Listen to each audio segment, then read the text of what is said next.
So last night, in addition to the strike against 2 bases where American military personnel were operating in Iraq, there was also a massive loss of life, and that involved a Ukrainian passenger jet. It was carrying more than 170 people from Tehran.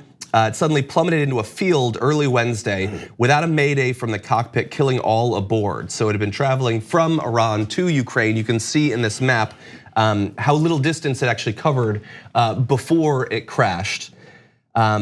In the aftermath of the crash, Ukraine banned all flights from Iranian airspace. A similar move was already taken by several other countries amid the tensions between Iran and US. Now, depending on which source you go to, the nationalities and the total number of people might be different, but we believe that there were 176 victims, including 82 Iranians, 63 Canadians, Ukrainians, Swedes, Afghans, Germans, and Britons as well. And I know that at the time, a lot of people felt like the fact that this is happening, like major air crashes like this are not common occurrences. For this to happen in this part of the world at that exact time made a lot of people incredibly nervous about what it could represent. Yeah, and hopefully, and what it seems to have, there's nothing good coming out of this, but what it seems to have been is a pretty bad coincidence. At this point, again, it's been like several hours. And also I read it that the Ukrainian government first put out the statement that was agreeing that it was potentially just an engine failure or some kind of a malfunction with the technology on the plane, but then they've taken that statement back because they're going to go ahead and investigate to make sure that it's not something else, which again, we hope that it wasn't, because then that gives us an extra layer to this disaster and this catastrophe already. But also there was a previous crash from, not almost a crash, but a Southwest Airlines flight in 2018 that was the same kind. So there was the issues about the 737 MAX model, but this wasn't it. This is the a different model. 737 NG, which had its other issues, which I think led to the problems with this one. Potentially, whenever there's an engine failure, the propellers inside turn into basically a bomb, shrapnel, to destroy the rest of the plane, and that casing is supposed to contain it. That problem was discovered a while ago after the 2018 crash of this same type. Yeah. And who knows if that was ever actually taken care of, because Boeing wasn't necessarily going through the full process to really remedy the problem. Yeah, now bear in mind, I like to give this caveat literally anytime there's some sort of accident like this.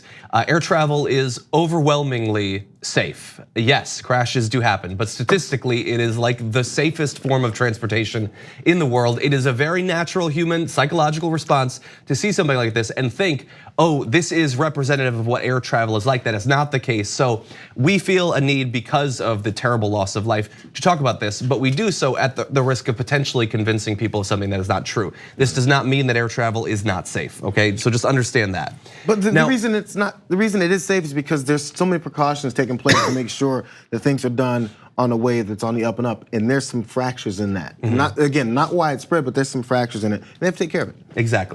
Exactly, and look, I know some people were incredibly worried when they first read about this, because if you know about the history of the US and Iran passenger jets being shot down in times like this, that is a very sensitive subject, obviously.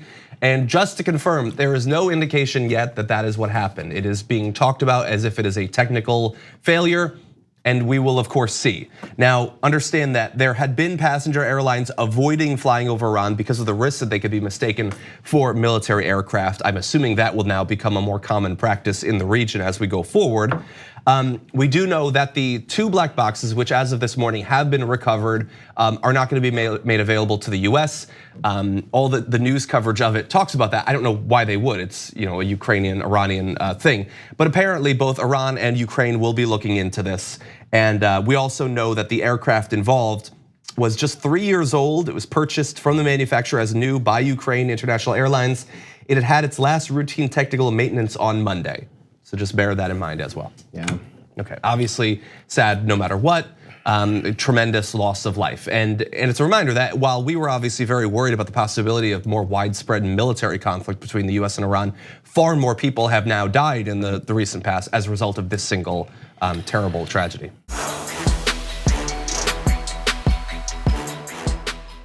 For more political news breakdowns, interviews, stories of activism, and me trying my hardest to care about the occasional big celebrity news story, subscribe to our YouTube channel at youtube.com/The Damage Report.